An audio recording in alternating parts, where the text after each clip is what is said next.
With so much on my mind at one time, at times I wish I could recline and just press rewind. But I'm knowing life's not a VCR recorder. It just plays forward even through this world order. Elite, they know when their time is growing shorter in this fourth quarter. Swine's getting colder, harder. Still I'm striving, finding inspiration from my goddaughter and all true hip-hoppers. And the people keeping their heads up top the waters flooding in from the government's involvement. See, they creating problems, then they claim to have a remedy to solve them. But what they really doing is robbing society blind. How they do this first is capture your mind, entice it with luxuries that shine, and even have you put your trust in green box. That's when they stole your soul, having it crave exterior gold. So your body's led astray off all the pay you slave at a job, never giving a thought. You're being robbed of your very life force. Behold a pale horse, of course, but don't fear it. Gotta listen to your spirit. Behold a pale horse, of course, but don't fear it. You gotta listen to your inner spirit.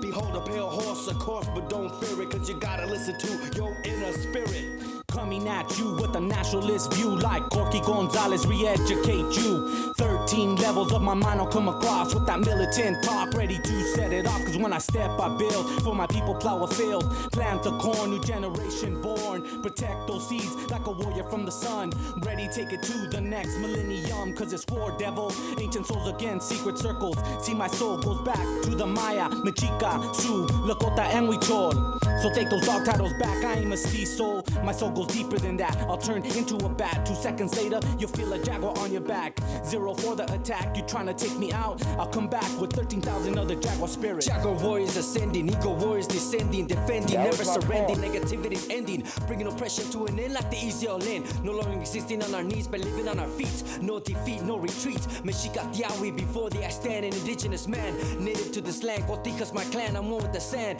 trees, leaves, and the evening breeze. I represent every element, the water, the wind, the earth, and the fire. Fully dressed in my indigenous warrior attire, like Huitzilopochtli, confronting the enemy, defending my indigenous family eternally till the final victory, fulfillment of a prophecy. Even before the Anasazi, inner tribal link goes back further than you think. The black and red ink, watching Western theory sink like the great Titanic, out in the middle of the Atlantic, out by the Bermuda Triangle. I'm coming at you from a different angle. Ancient traditional circle keeps my spiritual power universal to the warrior that's noble.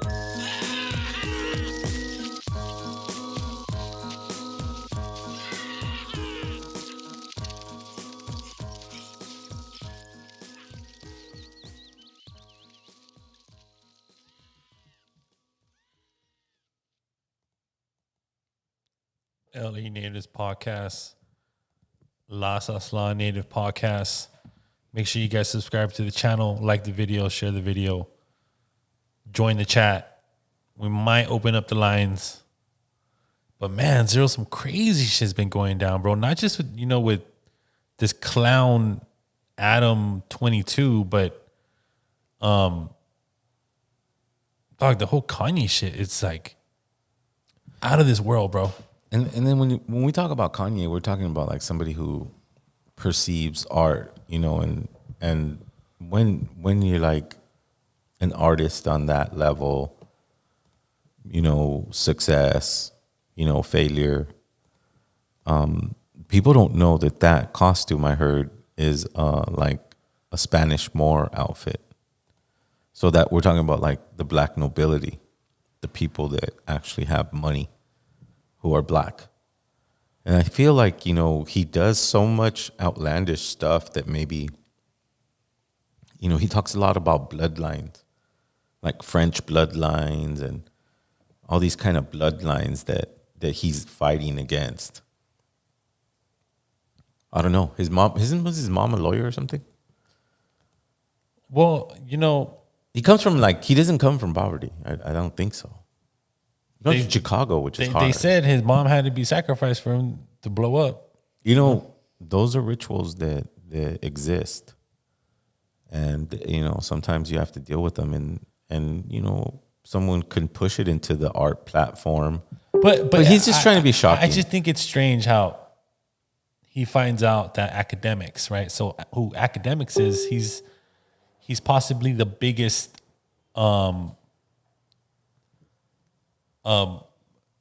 journalist when it comes to drill rap in Chicago. Mm-hmm. And then it branched out to nationwide and international exposure when it comes to just his take on what hip hop is today. You know, so he's the biggest guy. Then Kanye finds out at the academic wants to talk to him. So Kanye basically allows him to just go full thrown, unscripted guerrilla content. And then he comes out with this shit. Well, because Kanye has gotten to that place, you know, where, you know, academics is struggling too, though. You know what I mean? It wasn't like academics is going through his shit and everybody's thinking that he's swinging on Drake's nuts and all that stuff. And he got popular from Drake, you know, and that interaction that he has with them. He does other people, but, you know, those are his big artists. He was kind of one of the ones involved in the whole Drake and Kendrick beef. Right. Yeah. But I think there's many layers, like just like I was talking last week, you know, there's many layers to this thing. You know, if you're at a certain consciousness and you look at the Kanye interview with academics, you'll realize that he feels like he's God, that he just needs to say hi to you and he'll change your life. And he knows that academics is, you know, he once you get his loyalty, he'll talk about your music. He'll put you on his platform, right? You know, kind of give you shine, just like he does Drake. So this particular interview for him is huge. Now Kanye is going, well, I'm going to see millions of people because academic has millions of followers. But what could I do to kind of shock them? How can I shock them? How can I go deep into history and kind of use an outfit that maybe got corrupted by, you know, white Mason culture, which is the KKK. You know what I mean? You got to remember that the Moors that ruled Spain were like people who would go to different countries like Asia, Egypt, all these places. They learned all kinds of esoteric wisdom from them. They learned how to, you know, travel on the seas. And, you know, if you study the Moors, they've done a lot. And they used to wear those outfits.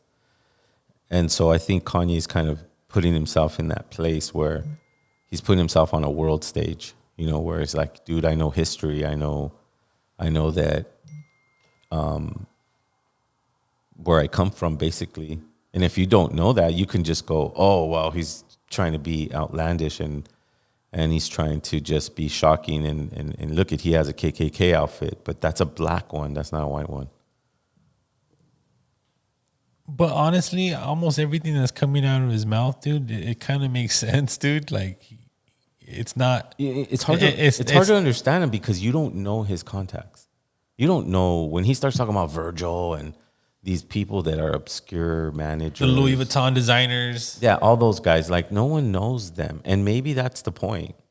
Maybe that's why he says, like, you guys don't know the guys that know the other guys, you know, and who are big players, but no one talks about. They are in control. Right. There you go. The people that and he is speaking facts, dog. The head designer of Louis Vuitton has everyone by the fucking balls. Right. Let's be real. Well, yeah, because, you know, they rely on. That's the brand of materialism. Like, yo, if you rock the Louis, right, you're successful. Right. And they don't even know how racist Louis Vuitton is towards their community. You know, I heard that they created a whole division for people who are of color to buy. Like, they're more like on the hip hop style. So they hired some designers to be separate from the normal Louis Vuitton brand, which caters to multimillionaires or millionaires. You know, it's like above Coach and all that. So, you know, Louis Vuitton got a lot of, you know, traction in the early 90s with the rappers, you know, wanting to wear their clothing. And now they're taking advantage of it. I feel like that's one of the main reasons. It was the rapper influence that got like the urban youth, you know, interested. You know, hip hop was very powerful, you know, even in the early 80s and 90s as a social music. And as it started getting wind with Public Enemy. And so you remember growing up and seeing Rakim and LL Cool J, and they were just rocking those big ass gold chains. Yeah, I remember being, a kid. I was in my teens, early teens, and hearing Big Daddy Kane, like Big Daddy Kane, and then he's like just more. I entered the hip hop, realm when LL Cool J came out with Bad. Oh, Bad. That song, that was like crazy. I tripped out on that song. So after that, I got into the Beastie Boys, and I would buy these cassette tapes. There were the bootleg cassette tapes for $5, and I was able to buy those hip hop records and kind of see the creativity and how it was evolving, And now it's in a space where, since gangster rap, they kind of used music to convince the youth that being incarcerated is a normality, cool, and actually gives you money. Because when you come out of jail, you could come out, famous. Right? Kind of like Lefty Gunplay is like, kind of, he's everything about his career was around jail. Yeah. Like it revolved around jail and all that stuff. And I'm not talking bad about him. I'm not trying to criticize him at all. That's his platform. That's his lane. He claims to be whatever it is that he has a big ass Aztec calendar on his stomach. Yeah, but what I'm trying to say is that sometimes the message that the artists are delivering is kind of convincing very poor youth to do things so that they can, one, get out of poverty.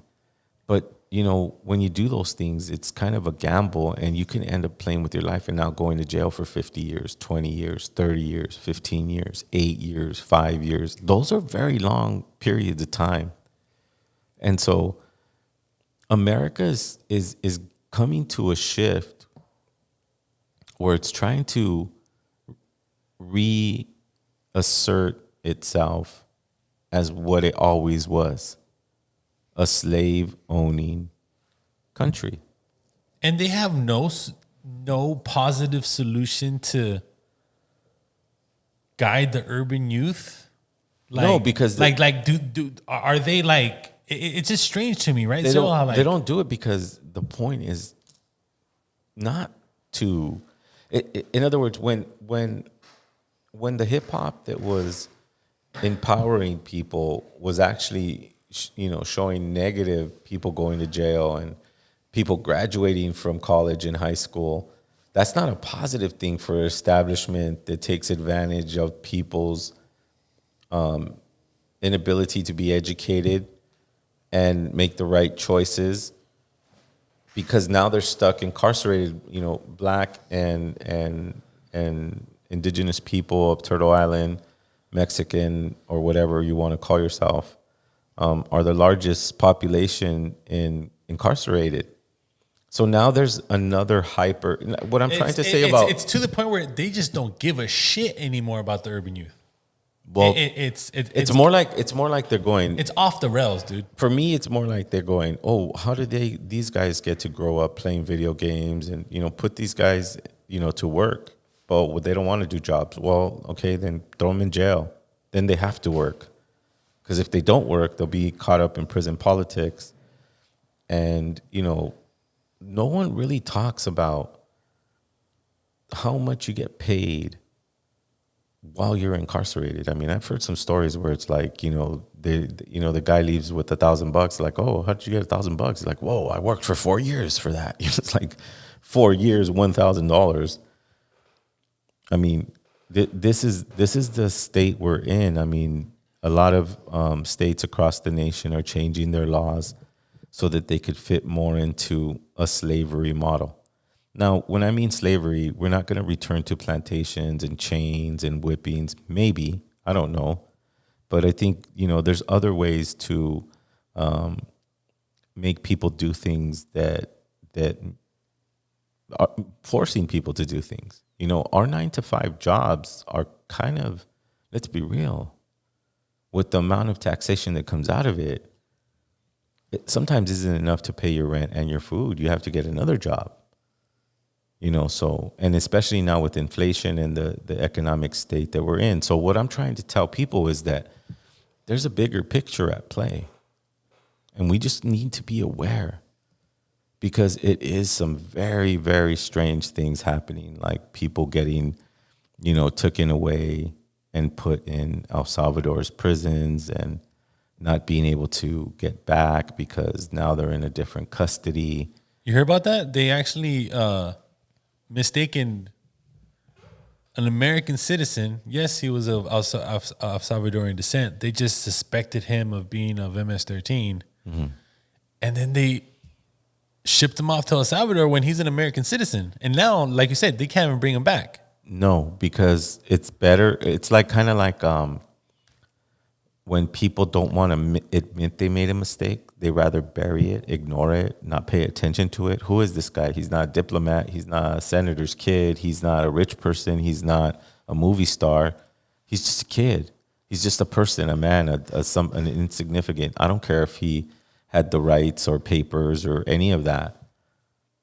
It's not relevant to what we're doing right now. Because think about what they're doing. Like pull up the Venezuelan people going to El Salvador, and look how they're the angle of the camera, the lighting. It looks like a movie. It looks like a movie, and it looks like they're using propaganda to trick the population of the country to see, look, we're saving everybody. Look, we're sweeping. We're taking them to where they belong, which is this maximum security prison. But yeah, see, look, it's like, there's a whole fucking production behind it. I'm telling now, you, bro. Look, I haven't seen this shit before. Oh, you didn't? Oh, wow. I'm glad I brought it up then.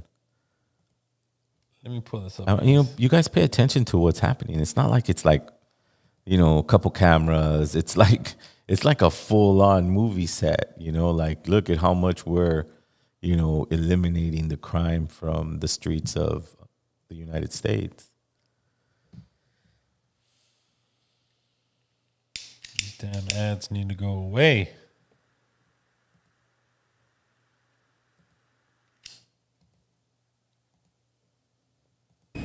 More than 200 alleged Venezuelan gang members arrived in El Salvador on Sunday after being deported from the U.S., the Salvadoran president said.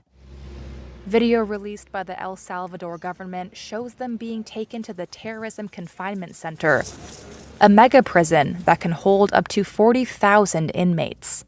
U.S. President Donald Trump invoked the 1798 Alien Enemies Act on Friday to rapidly deport the alleged members. A day later, a federal judge blocked the application of the law for 14 days, saying the statute refers to, quote, hostile acts perpetrated by another country that are commensurate to war. The Trump administration has appealed the ruling. Venezuelan President Nicolas Maduro's government said it rejected, saying it violated migrants' rights. The deported are allegedly part of Tren de Aragua, a criminal organization that's been linked to kidnapping, extortion, organized crime, and contract killings.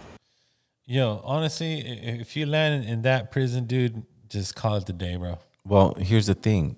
Most of those people that got incarcerated didn't have due process. They didn't have a day in court. They were just taken out. And maybe so. Some of them, 99% of them, maybe criminals or whatever, dangerous people, whatever, but they still deserve a day in court. They still deserve, maybe he doesn't deserve to be deported. Maybe he deserves 5 years. Maybe they're not even looking at that. They're just kind of judging you by, it's kind of like they get to say on the fly whether you're a criminal or not. So if they catch you, they put you in a plane. You at least used to think, well, I'm going to see a judge and they're going to clear this all up. They're going to see that I have paperwork and this is just all a bad mistake. But that's not what's happening. They're taking them, incarcerating them, deporting them, and then jailing them. Illegally are being carefully vetted before they're deported. But now the administration is admitting that at least one migrant was deported accidentally. It blames an administrative error. An error that has the migrant, who had been living in Maryland, sitting tonight in one of the most dangerous prisons in the world, in his native El Salvador. A judge has blocked his deportation there because his life would be in danger. The migrant's wife and 5-year-old son are U.S. citizens. He was on board one of those planes filled with Venezuelan and Salvadoran migrants deported to El Salvador last month, all of them alleged to be criminals and or gang members. But as we have reported, there is reason to believe some may not be. Nancy Cordes is at the White House. Nancy? Not supposed to end up at the notorious. Officials now admit this man was not supposed to end up at the notorious Sicotte prison in El Salvador. In a new court filing, they say the deportation of Kilmar Abrego Garcia was an administrative error and an oversight. What they're saying is, that is fucking crazy, bro. Imagine you going through that fucking nightmare. And like you said, that's the reason why that happened, because there's no due process, no questions asked. Exactly. If you're caught, you're guilty and you're charged. This is the state that we are in now. This is maybe not happening to general public. Maybe, I don't know. We don't know where. I mean, we know that students are getting picked up too, right? Recently, in the past week, they got like some female student. They just took her off the street, and the dude was recording it saying, is this a kidnapping or what's going on here? Like, you're not even showing badges. You're just taking people off the street. And it's like incredibly concerning. But, I don't want to say fearful, because we as a community, as indigenous people, we can only suffer so much. 500 years is a long time of suffering. 500 years is a long time of, not getting it right. And even though this adversity is facing us, we still have a long legacy that supersedes this 500 years of dysfunction. Today's filings, it's a new amended federal civil complaint, and in it, the attorneys for the Tufts grad student says they were concerned because she didn't have her medication. The newest federal court filing names President Donald Trump and the directors of ICE and call this the illegal arrest of 30-year-old Umesa Ozturk. The Tufts PhD candidate from Turkey on a student visa screamed when masked ICE agents approached Tuesday. Court documents say she suffered an asthma attack while in custody. Her attorney had no idea she was transferred to the ICE detention facility in Louisiana. Her lawyers include 2 federal exhibits, one showing the government terminated her F1 student visa a week ago, Friday, March 21st. The other, a notice to appear on April 7th, in which the government claims she is deportable without giving a reason. Without giving a reason, bro. That's fucking crazy. That's not. Let's reword that, bro. Let's reword that.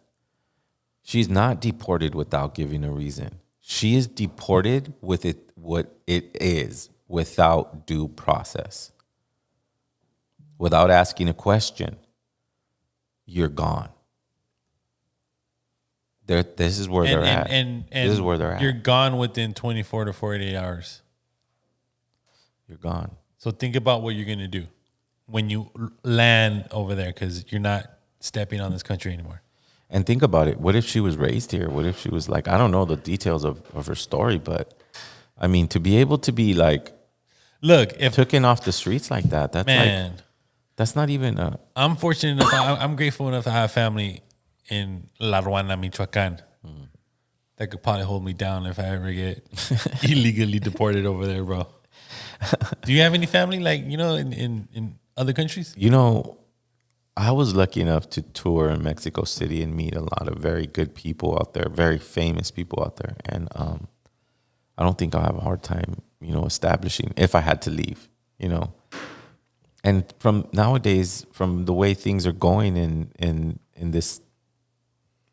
Turtle Island, it's kind of attractive, huh? It's not that it's attractive. It might be something that you might consider. You might have to do, because they're gonna, if they feel like you're, the reasons why they're taking people are very little reasons. There's not much reasons why they're doing it. As you can see, this one man was taken and he was completely innocent and had papers. I know he was from El Salvador, but still doesn't mean that you get to go through that horrific thing. And then we're talking about it like he's back now. And who knows? Is he back? Yeah, I don't know. They were talking about it like as if he was back though, huh? Yeah, but is he back? No. All they have to do is, oh, wow, we oops. That's like what they call an oops. He's from MS-13. Right. A public oops is, oh, yeah, we screwed up, but we don't need to tell you the conclusion.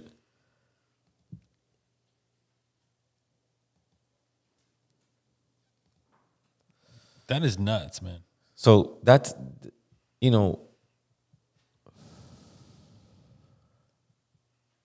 it's just. And then when Kanye, well, I don't know, is it a distraction? If I just never seen something else too. You know that one dude that got sentenced for destroying the Tesla thing.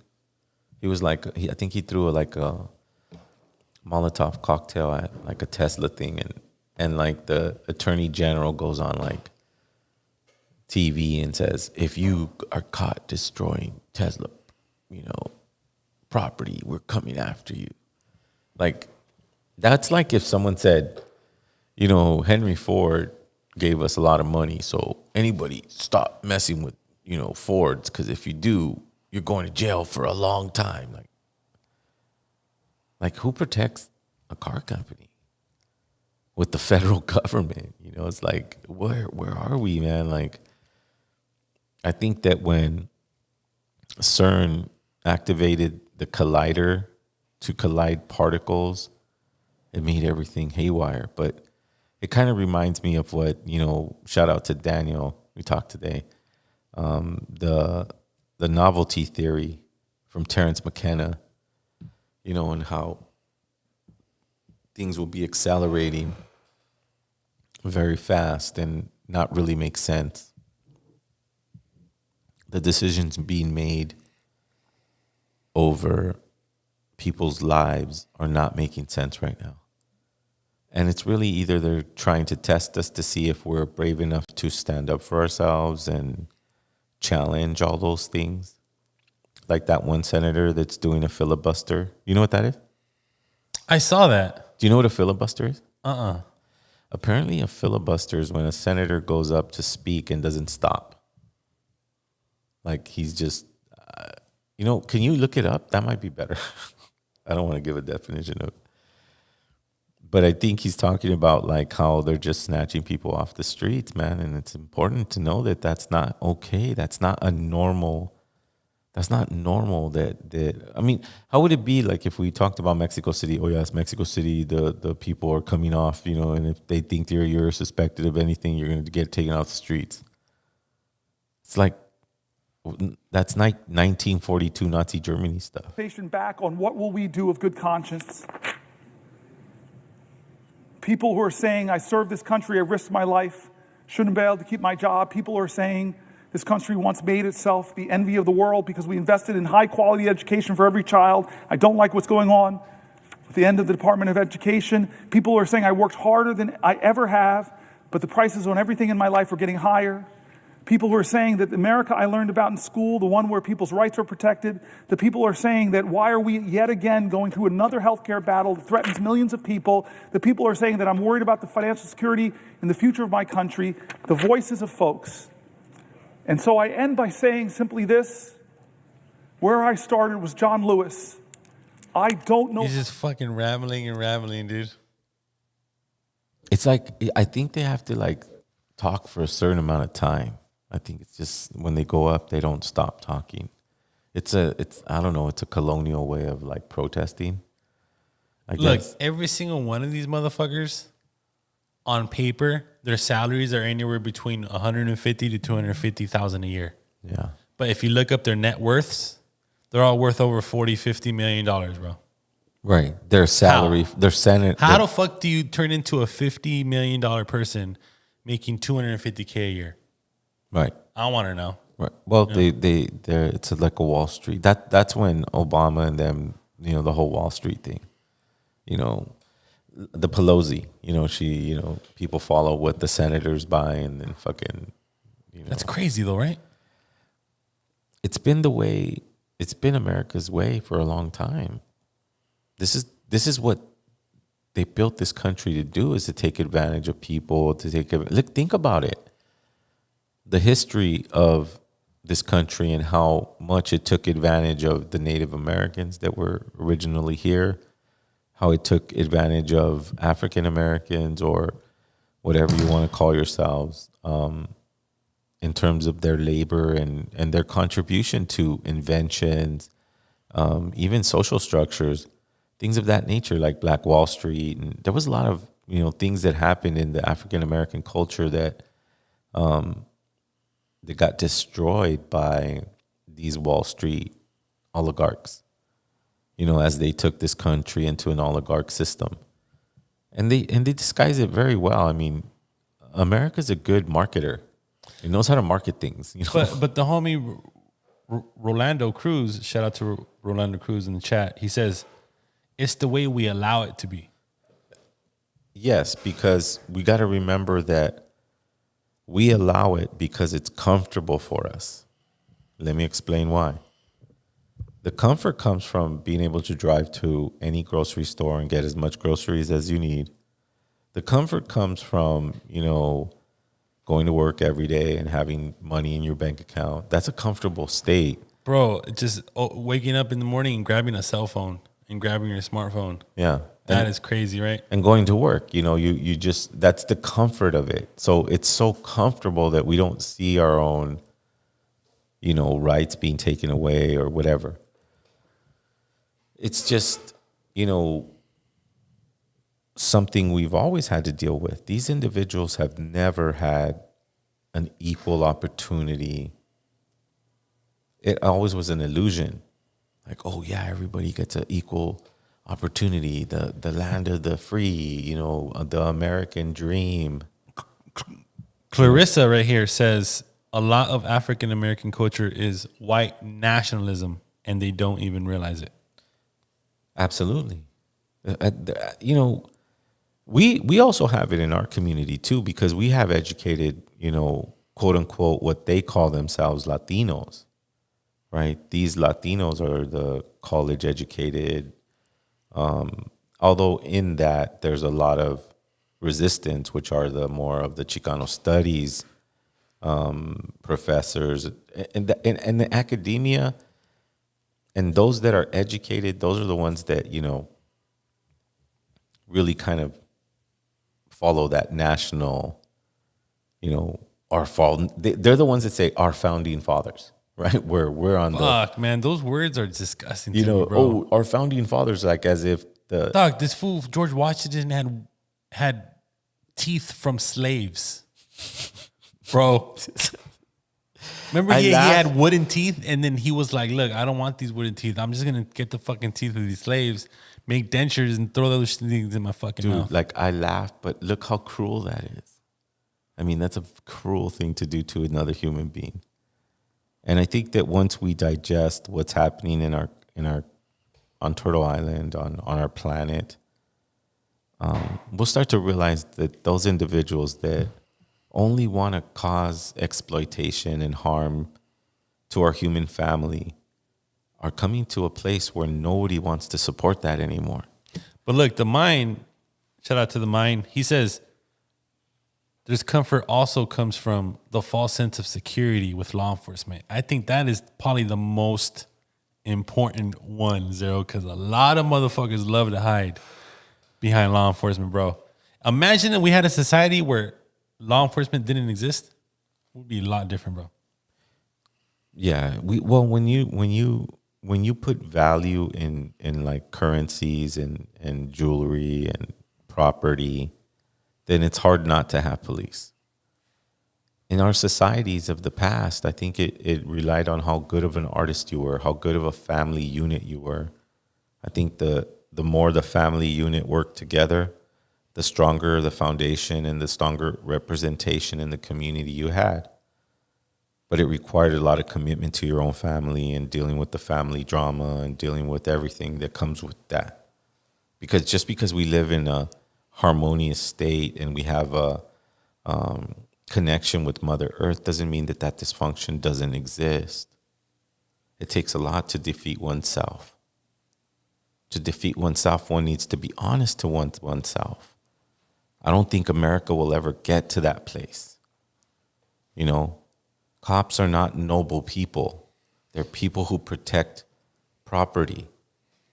And if they see an ability to make money, extra money, things fall out of people's pockets, you know what I mean? Like there was one thing about that one, what was his name? Thug, Young Thug. Young Thug. One of the cops took his watch, like while they were arresting him, he was like looking through his things and then he fucking goes, puts it on and fucking just walks out. Like fucking dude, like, you know, it's, this is the way the system was designed because it comes from a monarch feudal system where only the rich benefit from the forest. Only the rich benefit from, you know, all the silk that's being made. Whatever leftover scraps gets divided by the ones that we call secondary, middle class. And that's just scraps, right? The middle class fights over the scraps that the rich elite families kind of throw down. And then we fight over whatever scraps those scraps leave over, right? Because we're given nothing. We were start off with nothing because according to them, we're no longer here. Now, I beg to differ on that point because our danzas are still here. There's a lot of indigenous reservations that are still holding medicine. There's a lot of medicine people coming. And I think that the ceremonies are getting stronger, although they'll all suffer. You know, that's a normal thing. But I think our ways of understanding nature and humanity are coming back to light. And with social media platforms like podcasts, you know, being able to pick up a phone and now you have an audience. It's what message you share through that. And we try to do that in LA Natives. It's just kind of bring a community together and let's hear each other's opinions. Not one time have I ever said on this podcast that I'm right, because I'm not. I'm only right for me. What my decisions, you know, my fasting rituals, my connection with sunrise and sunset, my commitment to my children and my family, my commitment to my art and my people. But that's just my reality. Yeah, like you're not on this mic thinking of any way, shape, or form to make as much money as possible. No, I think. And let's be real, on YouTube, there is a certain element of content you could and choose to cover that will get you monetized. Yeah, but I told someone a long time ago, if you see me poor, it's because of my art. And if you see me wealthy, it's because of my art. You know, whatever I create artistically, you know, whether it be this podcast or my music or my food, you know, my dietary, entrepreneurial endeavors, my drink company. I mean, there's a lot of things that I do for my community, but it has a focus on healing. You know, because when we talk about Malinali superfoods, we're talking about a mineral formula combined with pre-colonial foods to help reduce inflammation, to help control appetite when used consistently. I know because I take it every day. Nothing that I tell people is something that I don't do myself. I learned that as an entrepreneur and an owner of a company. One time, someone walked into the office and I was sweeping it.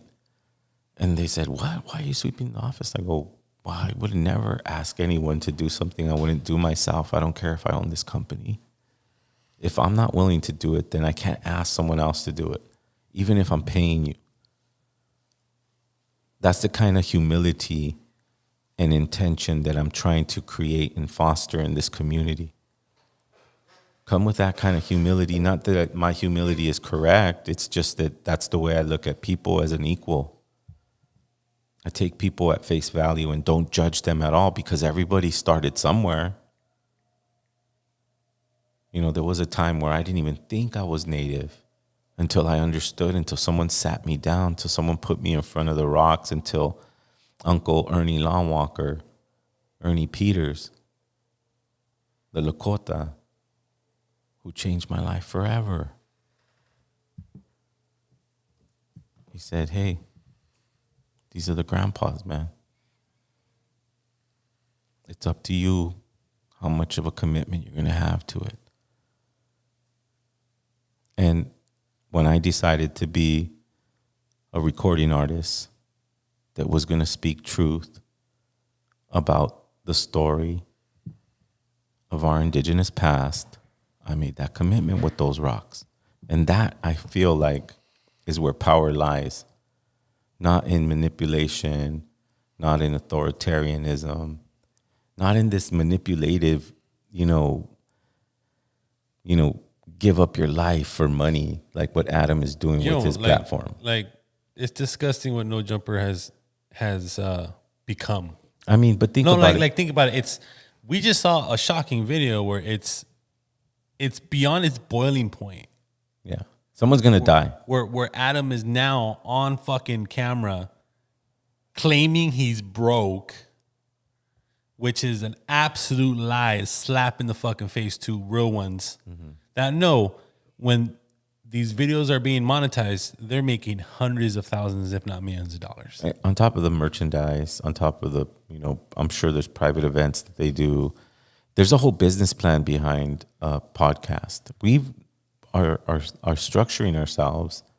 And now that, it's took its course in terms of like my other endeavors, and now I'm going to concentrate more on my music, my art, and my podcast, and another business idea that I'm working with. So if there's any investors out there, yeah, it's that time where we start to take care of ourselves and start to create our own communities. Yeah, because it went from a hip hop podcast to inviting a few dudes in the streets to where now it's a full blown federal RICO podcast where everybody, all the hosts are locked up, going to jail, going to prison for snitching on themselves. It's absolutely like, mind-boggling. But it's like to the point where Adam 22 of No Jumper got the head of the Rolling 60s Crips locked up. Well, it's like it's like the new version. We have when things evolve, right? We went from no, like you said, when you were young, you saw the L Cool J and those figures. I just think that's the new version of what you saw back then, maybe. Right. Well, it evolves. It went from gangster rap that MTV used to, kind of high public. But what happens when MTV dies? What happens when no one's watching MTV? Because now you have a phone, and now you have Instagram, and you have other platforms that are more interesting than TV shows. So they have to reinvent a way to attract the youth to follow these influences, right? Let's just think of the influence of Michael Jordan. The influence of Michael Jordan makes almost every male from the age of I don't know when you start getting into Jordans, around 22. Man, that shit was weird, bro, because I was just fortunate enough not to be one of those kids that used to bug my parents for Jordans, bro. I wasn't really into them. But now our age group and maybe a little younger, maybe in the 20s, like Jordans are like vintage shoes, and they pay hundreds of dollars for them. And people that are in the 30s and the 40s and 50s right now, that was the golden era. But that's just an influence. It's an influence, right? So in this case with Adam and the people that he's bringing on his platform, well, the little kid in his room, watching his phone, is seeing this tough guy with a big old chain and a bunch of cash on the table, and he's cussing out some dude, and he doesn't care because, you know, even if he is incriminating himself, he's showing the world how tough he is. But the consequence of that is getting robbed, getting unalived, and sometimes even being, you know, embarrassed on platforms, you know, which this guy Adam will exploit. It's a weird way. It's a new kind of version of television. It's like the casting couch. It's like a new version of television, and you don't have to be super beautiful anymore. You just have to be down to do whatever it takes to be viral. So, I mean, Adam is really kind of just going into neighborhoods and going, "Hey, bro, you wanna make $10,000 for today or $2,000 for today?" They've never seen $2,000 in 5 minutes. Nope. Or in an hour. So wait a minute. All I have to do is sit on the couch and talk? Yeah, and guess what? I heard him say this shit about you. Oh, really? Fuck, I'm gonna watch. I'll say that. Wait till we get on the podcast. I'll do it right on the podcast. And boom, next thing you know, you're in jail. Because homie's hurt, or homie got, you know, shot at, or someone got robbed, or, you know, all those things.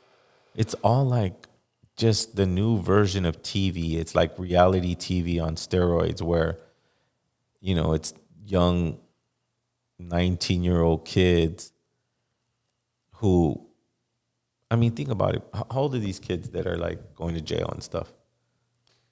Man, 18, 19. Yeah, so think about that. You're 18 and 19, Armando. You were a smart guy. I know you used to make money, but have you ever had $100,000 in your bank account at that age? No, not at that age. Right. That is an overwhelming feeling. Because as an adult, I was able to earn, I don't want to say a specific amount, but it was close to that. And I was an older individual. Imagine a 19-year-old with no children and, you know, a poor mom who's probably barely being able to pay the bills, and now you got 100 racks in your bank account. And you got this, you know, $30,000 chain on your neck, and you're on this platform, and, you know, you're going to try to make yourself stand out. And you're willing to lay your life on the line in that. And these other guys like Vlad and Adam 22 and see, I think Vlad just they don't takes care. It, they okay, don't care. See, Vlad is a whole different beast. He just takes it to a whole new level, dude. This guy, some of the fucking questions he be asking, man, it's just very suspect. But it's easy. It's easy. It's almost like saying, "Hey, dude, you guys want to fight online? I'll give you guys both, you know, 20 racks. You know, you get 10, you get 10. Whoever wins, who gives a fuck?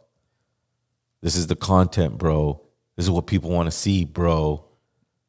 Yo, and he convinces them. And it's funny, every time you see Vlad, he's wearing Louis Vuitton. He's wearing the Gramati glasses. He's wearing the best cologne that you could get. The mint coat. Like, fuck, bro. He pushes it overboard. Look, bro, it's always been popular to exploit poor people. When you have a suburb and you have a ghetto, everybody in the suburbs wants to know what it's like in the ghetto.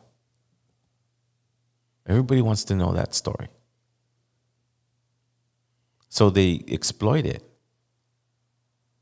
And then they get the worst ones and they give them the most money. They invite rappers just like this right here. Lil Baby just snitches on himself. Like, is he in jail? No, Little Baby's in jail? All he do, Chief, this is the guy that was opening his mouth about, killing Tupac. Right. Where is he at right now? He's in jail. Yeah. Vlad TV put him on. No, but you had a heavy point, Zero, that in order to be a gangster, you have to commit crimes. Right. And the farther you step on that ladder, the more crimes you commit. And it seems to me like now you can't be a gangster and not do that. And check out this fucking screenshot. This is the perfect definition right here. Agent 22. Right? I'm not sure. Like, look, let's not go to the place of like, this guy had enough intelligence to set this all up. No, I don't think he had any intention to like purposely set this up. He's just an idiot. It's just easy to do it when, let's say, for instance, all right, Armando, you've been running the blog for a long time. Yep. You've been running LA Natives for a long time, right? We do what we can with whatever budgets are presented to us, which is really no budget. Mm-hmm. We donate our time. We put our love into this podcast. Now, it's not the same for this other dude because this guy can get a loan, right? So say, hey, Dad, you want to co-sign on my loan for, I don't know, $750,000? Let me get a storefront off of Melrose. When you have $750,000, and then you go, oh, so little baby, can you bring him on the podcast? I'll give him, $5,000.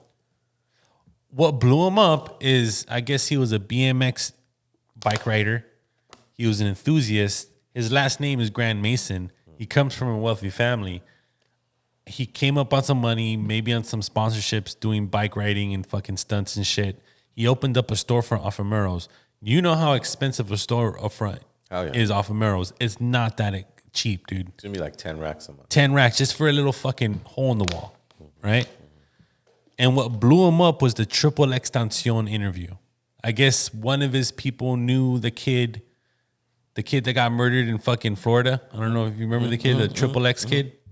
That's what took No Jumper to the whole new level. Oh, really? It was that interview that I guess he became a hip hop influencer, hip hop fucking personality in interviewing rappers. My son Tlawis, my baby Tlawis, he likes XXX. So I kind of got into his music. I think he was a talented kid.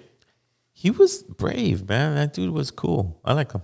He's cool. I don't know if like something that I'd be bumping in my car, but it went from interviewing artists like that to where now getting the head of the Crips indicted on federal charges, and now you're fucked for the rest of your life, and you're probably watching your back for the rest of your life. More of that. Yeah, dude. More of fucking watching. We just saw that video where he's like, probably he's just frightened. You get what you if you plant those seeds, that's what's gonna grow. You're gonna be around violent people, expect violence. That's just common sense. That was a big root in our culture, I believe, that we understood common sense. If you're hanging around people who do certain things and then get caught up in that thing. That's his name right there. Adam John Grand Mason. I mean, name says it all, right? The Masons, although they do have a lot of power and although they do have a pretty extensive story, they're not the all-seeing that they claim they are. Look at them. They're just fucking... This is it, right? They put it everywhere, dude. Like, they think they're in secret, but they're not. And maybe they have little backdoor deals that benefit each other, but... At best, Adam's probably the perfect instrument, right? Well, I mean, like you said, he was a BMX rider. So if he had that, then he probably had some access to a celebrity or two, and that's all it takes. Well, his father was pardoned off of federal fraud charges by Bill Clinton. Oh, there you go. Once you know a Clinton, I mean, you can almost get away with anything. And there you go. Maybe the loan wasn't for $750,000. Since you know a Clinton, maybe it was $2 million. But Armando, what if we said, hey, we got the loan, Armando, $2 million. How much different would this show be? Yep. Right? There he is. He's thanking his dad for that loan right there. And his name of Grand Mason. I also heard he's like a really big Satanist, like Luciferian, and he's all into that. The weird thing is that he's everything that. Okay, see these two right here? These are the two fucking biggest scumbags of them all right here. Here we go. Vlad and... Man. I don't have any thirst to ask rappers incriminating questions. That's not natural. Zero. If you really think about it, bro.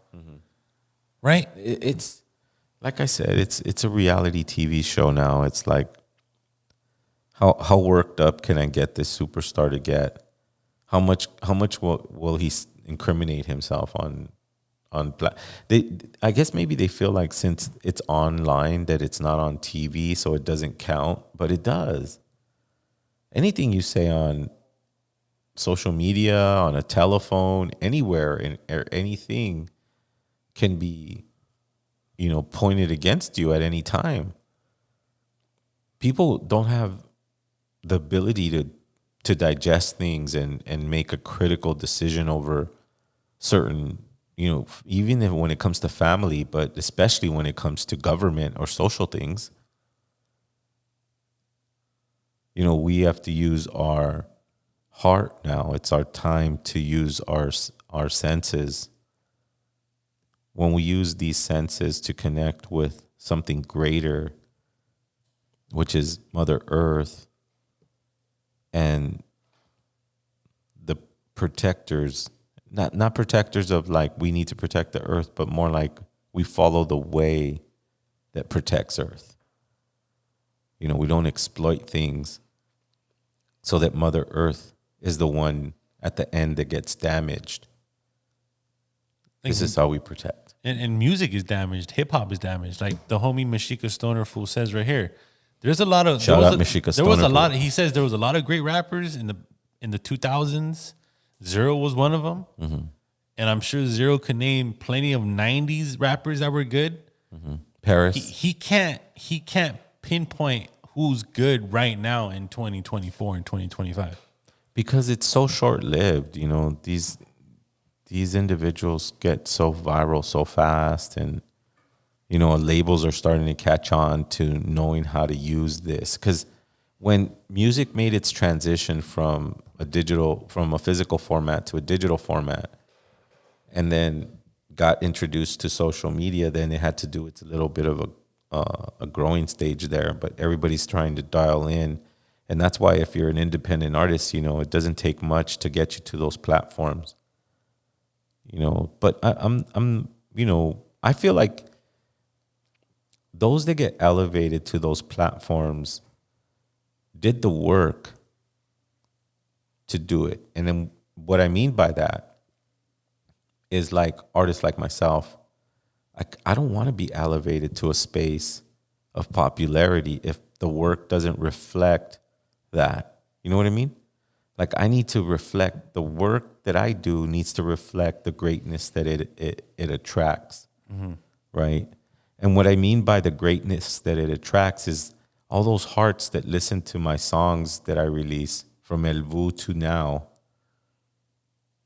are like relating to the story that no one wants to tell because it's a horrific story.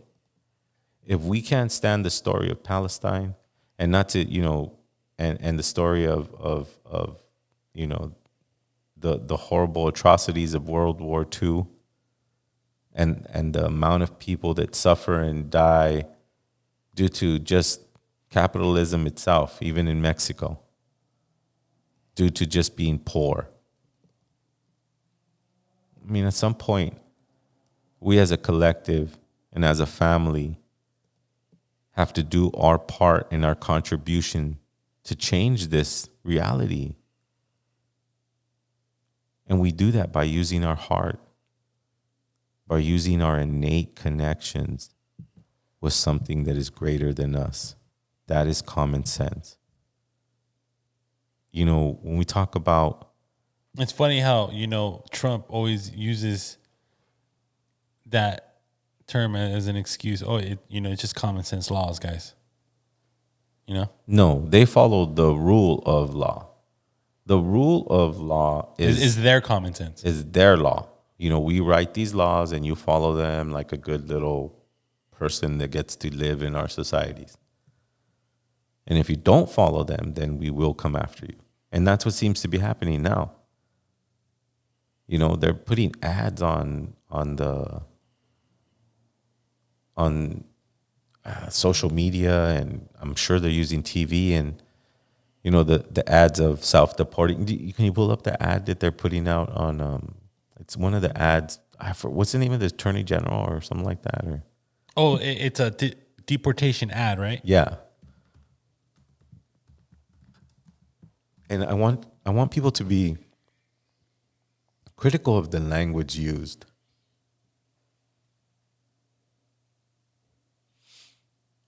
It was this one, right? Yeah, the self-deportation commercial. Yeah. God damn, self-deportation commercial. That is disgusting.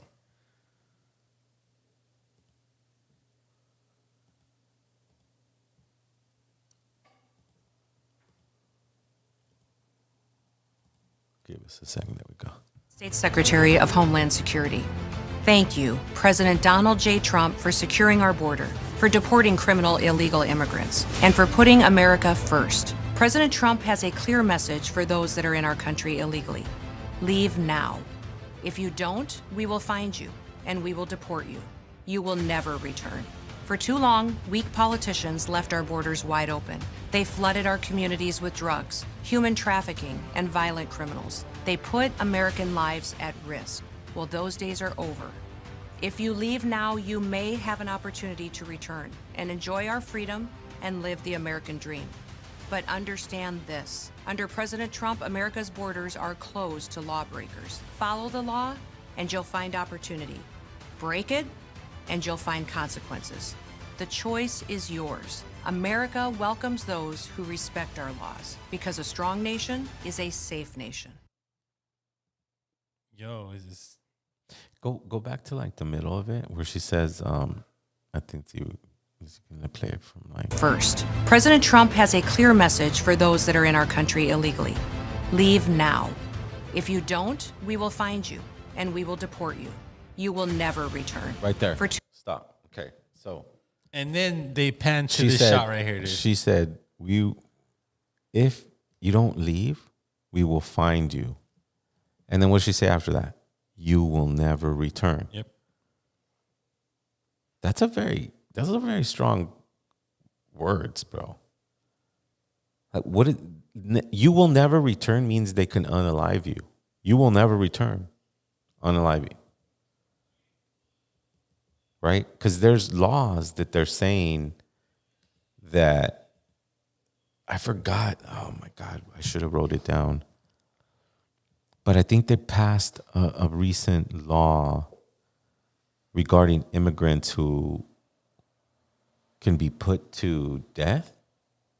I think That is nuts. I think something like that. And so when she said you will not return, that's kind of crazy. I'm kind of putting two together, but I don't want to quote it because I don't know. I don't have the resources or a link or anything like that. But I do know that there's some serious things happening in the world that we have to put our attention to. And instead of just talking about what's happening and what laws are coming together, I want to take a few seconds and just kind of remind ourselves that there are a lot of heroes that we have in our past that accomplished feats that no one thought they would ever accomplish. Like there are victories that they will never write about. We'll have to use our own spirits to connect that they decided not to write about. For good reason they did that. They decided not to write about them because they would inspire us. They would inspire us to keep going and keep following our path, even though the path could be difficult, even though the path could be distorted and even dysfunctional even at times. But that's the way families exist. There's never just a cohesive utopia. Us getting past the little disagreements that we get with us as a community or as a family are what bonds us stronger together. And when we bond, when our community bonds together with love and respect and looking out for each other, this is what combats all the stuff that's coming up here. The whole self-deportation, putting fear in our communities. The only thing that that destroys fear is creativity and love. Because you have to be creative about what you love. You have to be creative to make a home. You have to be creative about where you're going to gather wood to make a fire. Creativity is the basis of love. Because at the end of your creativity, you get to show your expression of love. This podcast is an expression of love for our community, for our indigenous roots, for our indigenous story. We deserve our story to be told. And we need to spread the message that our people are being put in places without due process, and that's wrong. And no one should be penalized for saying that.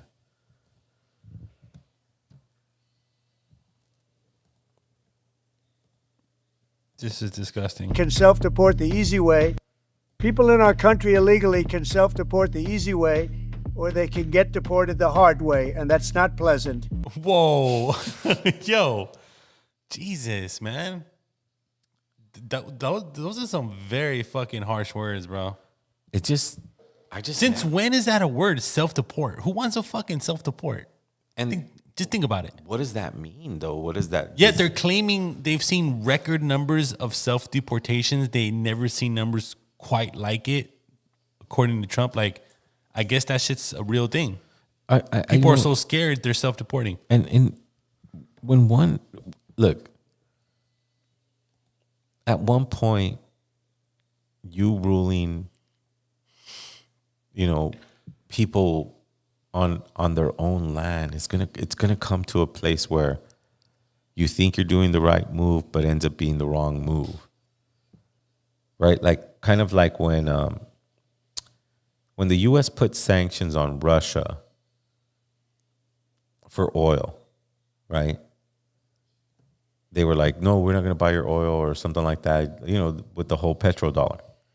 They just offered it to another country, and that other country bought that oil and fucking made themselves 3 times the amount they would make with the Saudis. Yep. Right? So sometimes you feel like you're making the right decision, but you're making the wrong decision. Now, here's my point about that. When you're deporting the hardest working force on the planet, let's be real. Our brothers and sisters that come from across the border, from as far as Honduras and as far as wherever they come from, are probably one of the hardest working people on this planet. And you're trying to go, get out. And what if Mexico goes, well, fuck it, we'll give them minimum wage and watch their economy blow up. Country illegally can self-deport the easy way, or they can get deported the hard way, and that's not pleasant. The Biden administration exploited the CBP-1 app to allow more than 1 million aliens to illegally enter the United States. Now my administration is launching the CBP Home app to give people in our country illegally an easy way to leave now and self-deport voluntarily. Yo, you can't make this shit up, dog. They just made an app to where you can self-deport. Oh, my God. Wow. If they do, they could potentially have the opportunity to return legally at some point in the future. But if they do not avail themselves of this opportunity, then they will be found, they will be deported, and they will never be admitted again to the United States, ever again. You're never coming in. Using the CBP Home app to leave the United States voluntarily is the safest option for illegal aliens and our law enforcement. It also saves the U.S. taxpayer dollars and valuable CBP and ICE resources. And all of those resources are necessary to focus on dangerous criminal aliens, and that's what we're focused on. The CBP Home app is now available free across all mobile app stores, and I encourage those who have violated our laws to use this option today. Do it right and come back into our country. Do it wrong and you'll never be back again. Yeah. I don't Jesus fucking Christ, bro. Like, that's kind of... That's very interesting because That is very interesting. as you know, if you take a second and you kind of put yourself in their shoes and you go, should I do it? It's like, imagine how many people are doing it, and then what are going to be the results of it? These are a lot of things. Okay. So look, if I do it, I have a chance to come back, though. Right. See, that's the thing. The fear is those keywords. You'll never come back. Right? Yeah. And if you have a family here and it's you're in a tough situation. We're collectively in a tough situation because we think, oh, that's not going to affect us, but it could affect whoever they want it to affect. It's not really that. It's kind of like a blanket. To say, oh, those illegal aliens, they're criminals. They're all criminals. They're all criminals. They're the worst. They're the worst. We're going after only them. It's not true. Aliens from Mars. It's not true. It's not true. They're not just going after criminals who are dangerous. If they were, they would just be going to jails and figuring out what statuses the people in jail are. And they wouldn't be going into neighborhoods. They wouldn't be, stripping, innocent children or students or young adults from the streets. They're not calling people who are getting deported collateral damage. Remember that shit? Wow. Oh, my God. Yeah. Okay, so if we go raid a home, we deport that guy. He's a criminal. But, hey, look, dude, if you're a neighbor and you're in the hallway yeah, and we ask you for your green cards, right, your collateral damage. Right. Yeah. Yeah, because even if you're looking out the door and shit, seeing what's going on, even if you don't have a criminal record, if you don't have any legal status, then they're gonna take you. They've taken people. It's not. We have to collectively come together somehow, some way. I know it sounds tempting to protest more, but there has to be a different approach. And I'm not saying not to protest, because those that put in a lot of effort to do it deserve the props. But I think as artists, we need to be better journalists. I think as recording artists, we need to write very intimate songs that affect the heart, that will affect the surroundings, of those that are affected by the music. There's a lot of things we need to do collectively, but if we look at it all at once, it seems insurmountable. But if we look at one thing one at a time, and then put the energy of our own force, our own creation, right? Because we are from the Creator, we are from the great mystery, as our brothers and sisters say from the Native American community. We are Ometeo, as they say in the Mexican community.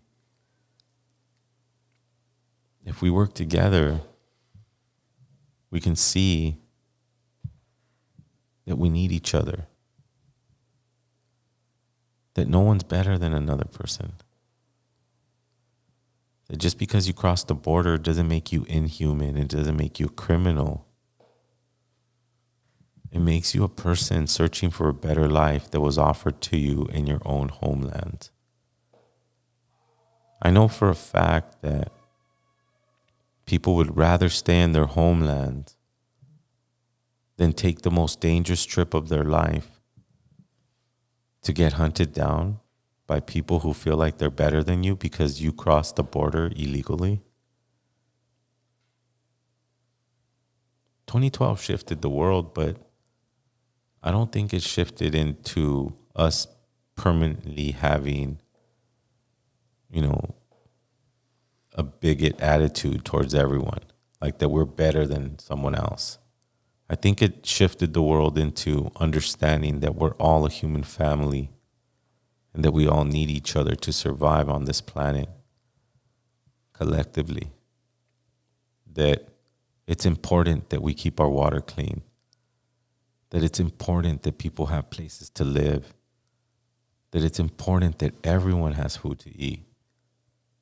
When we think with the principles, the the principles of our ancestral ways, which is coming together as a community and providing the needs for everyone to be happy, mastering our crafts and becoming good at things, whether it be starting businesses, whether it be sharing education, whether it be film, whether it be music. There's so many things that we can do to contribute to us still thriving on our motherland. That will never change. No matter what they do, we are always connected to these lands. So protect yourself, keep yourself safe, keep your family safe, keep your loved ones safe. Yo, Zero, the chat is lit. The viewership is lit. What you're looking at right now on the screen are the t-shirts. Make sure you guys support. Absolutely. There's a link below in every YouTube video. Support. Right. If you don't got them all, get them all. Right. I mean, when you support the podcast, you're supporting, our message. You're supporting everything we talk about here. And we need to raise some money to get Zero's project mix down properly. Yeah, I have anyone that purchases t-shirts that are watching right now, 100% of those proceeds are going to go towards Zero's projects. Right. And I have a single called Global Pandemic that I just need to master, and then I'll make a lyric video and release it. But as you know, everyone knows that this time right now is kind of difficult. So if you can afford to support and buy any merchandise, it would totally go to releasing that new song, Global Pandemic. And I'll be playing on April 18th, and I'll be playing that new single at the Immortal Technique show in Riverside. So please get your tickets and support there too as well. Shout out to MC Life for putting me on the bill. Shout out to Immortal Technique. It'd be cool to kind of shake his hand again and reacquaint myself with that brother. His message has always been strong, and he's always been a profound lyricist for our community. And I'm lucky enough to play with him several times throughout my career. And so April 18th is a Riverside show. Shout out to MC Light once again. Thank you for putting me on. Yeah, man, if you can support our merchandise, if you can support anything that we put on our social media pages, whether, just kind of stay close to that, because we will be releasing some new merchandise. As I said, I'm making some new merchandise for the Mortal Technique show. So, all of your contributions help to, keeping us going with this message of unity and community and love and respect for our own selves. It's not a love that's like cheap and weak. When you can look in the mirror and love your own self, truly love your own self, accept the mistakes that you've lived in your life, correct the mistakes that you've lived in your life. That's what makes a soul grow and blossom in this thing, in this journey we call life. Stay strong. We'll see you next.